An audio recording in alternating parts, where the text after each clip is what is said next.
Churchill est en quelque sorte un des pères de l'Europe, même si on a pu lui reprocher, bien sûr, lors de son retour au pouvoir au début des années 50, de n'avoir pas mis en œuvre les appels à l'unité et à l'unification de l'Europe qu'il avait avec ferveur proclamés au lendemain du second conflit mondial. En revanche, Churchill, par l'ensemble de sa carrière, par le rôle éminent qu'il a joué bien sûr dans la défense de l'Europe au cours de la Seconde Guerre mondiale et aussi par ses prises de position dans l'immédiate après-guerre, peut être considéré comme un des pères de l'Europe, oui.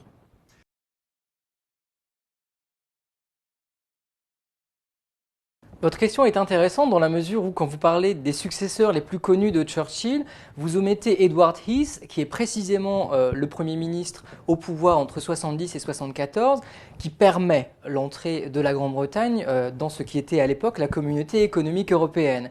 Et cet oubli ou cette omission, finalement, elle est assez significative. En tout cas, oui, il y a très clairement une continuité de la politique européenne de la Grande-Bretagne, continuité qui passe par le mandat de Edward Heath, quand bien même il a apporté cette inflexion majeure qui a permis à la Grande-Bretagne d'entrer dans l'Europe. La continuité, elle peut se résumer à quelques points. La première, c'est une préférence pour un fonctionnement plutôt intergouvernemental de l'Europe et une certaine réticence non seulement à des abandons trop importants de souveraineté et aussi à un fonctionnement des institutions communautaires qui prendraient le pas sur le pouvoir des États membres. Autre élément de continuité de la politique européenne de la Grande-Bretagne, l'insistance sur l'objectif de prospérité économique et de construction d'un grand marché que doit être la construction européenne, l'un des objectifs initiaux proclamés dès les traités de Rome. Troisième élément de continuité très fort, en tout cas depuis les années 70, le soutien fervent, appuyé de Londres au processus d'élargissement, et ce jusqu'à nos jours.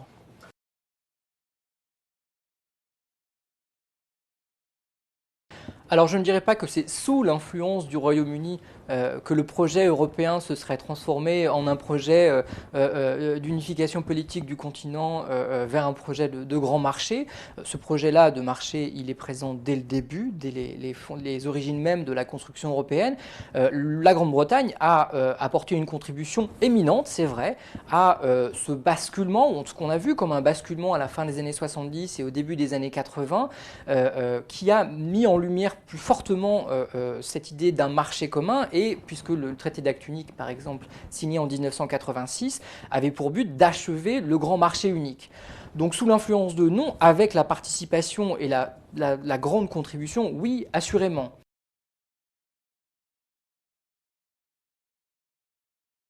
Il est vrai que ce sont précisément ces exemptions, qu'on appelle opt-outs en anglais, obtenues par la Grande-Bretagne dans le cadre de la négociation du traité de Maastricht, qui ont permis l'avènement, la prospérité de cette expression d'Europe à géométrie variable. Et c'est vrai qu'à partir du début des années 90, puisqu'on a l'un des grands pays, grand au sens de la taille, de la population, du poids de l'économie dans l'ensemble de l'économie européenne, puisque l'on a un grand pays qui ne participe pas à l'une des politiques majeures de l'intégration européenne à ce moment-là, oui, l'Europe à géométrie variable prend tout son sens à partir de cette période-là.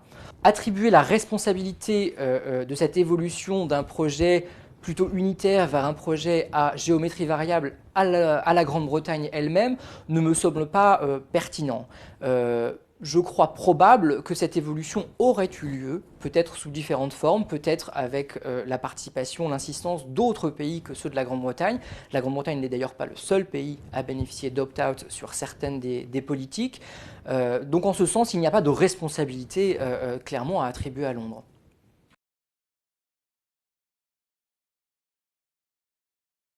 La politique principale sur laquelle la Grande-Bretagne a obtenu une exemption, c'est celle de l'union économique et monétaire, qui a conduit à l'adoption d'une monnaie unique.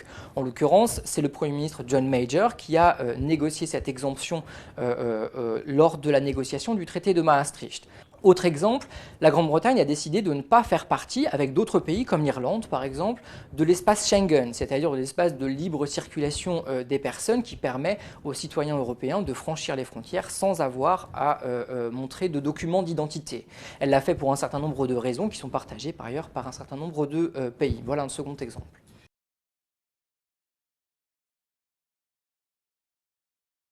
C'est vrai qu'il y a un paradoxe ici. Si l'on fait le compte de l'ensemble des traités négociés au cours des 15 à 20 dernières années, on peut considérer à bon droit que les Britanniques ont obtenu beaucoup d'avantages, ou en tout cas beaucoup de marge de manœuvre par rapport aux contraintes imposées par les traités. À mon avis, la question est plus profonde. Elle tient à une interrogation plus globale que mènent les Britanniques maintenant depuis des années sur le sens de leur appartenance à l'Europe, sur leur difficulté non seulement à lire les institutions européennes, mais aussi à lire le jeu politique européen, qui parfois contraste, en tout cas peut apparaître un peu exotique par rapport au jeu politique britannique. Donc l'interrogation est plus globale. Elle ne tient pas nécessairement à des éléments d'un traité qui permettraient à ce pays-là d'être plus confortablement installé dans le fonctionnement communautaire. Il y a une interrogation plus profonde ici.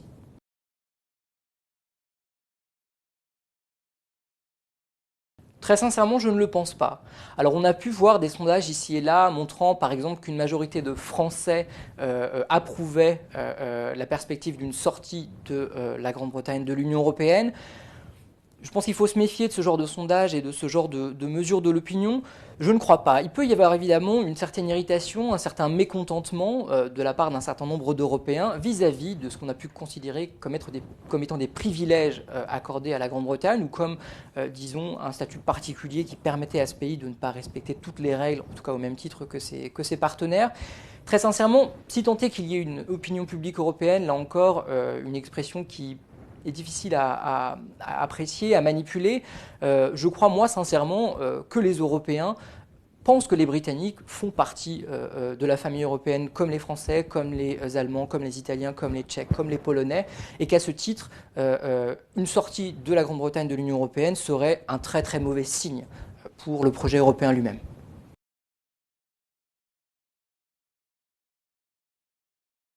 Ça coûterait au projet européen une bonne partie des fondamentaux qui en sont à la source. Ça coûterait des éléments de prospérité économique, avec le départ, ou en tout cas l'éloignement d'un bloc économique prospère important. Ça coûterait à la politique extérieure et de défense de l'Union européenne en construction encore relativement embryonnaire, des éléments de progrès qui sont encore en puissance et que les capacités militaires, diplomatiques de la Grande-Bretagne permettraient de consolider. Ça coûterait enfin au projet européen comme projet idéal d'unification de l'ensemble de la population européenne, sa caractéristique idéaliste précisément. Il y a beaucoup de travaux qui paraissent depuis quelques années sur effectivement le succès croissant de ce parti UKIP, United Kingdom Independent Party, dont le principal mot d'ordre pendant des années et toujours encore aujourd'hui a été la sortie du Royaume-Uni de l'Union européenne. Il y a différentes raisons à ce succès. L'une des premières, c'est cette crise d'identité européenne que les Britanniques ont depuis la fin des années 80. Un pays qui se sent mal à l'aise dans le fonctionnement des institutions communautaires, qui se sent mal à l'aise face à l'évolution d'un certain nombre de politiques à laquelle il ne participe pas. Ensuite, il y a des explications plus récentes, plus conjoncturelles. UKIP a aussi bâti sa popularité sur un certain populisme et une forme de xénophobie rampante, puisqu'il met aujourd'hui d'ailleurs, au même titre que la question européenne, la question de l'immigration au cœur de son programme. C'est un parti qui rejette en partie les étrangers, qui leur attribue une part de responsabilité dans les difficultés économiques, notamment de la Grande-Bretagne. Et en l'espèce, l'Union européenne étant un espace de libre circulation des personnes, quand bien même la Grande-Bretagne n'appartient pas à l'espace Schengen. Ici, la jonction entre le thème européen et le thème de l'immigration s'est fait relativement facilement et a permis à ce parti-là de prospérer.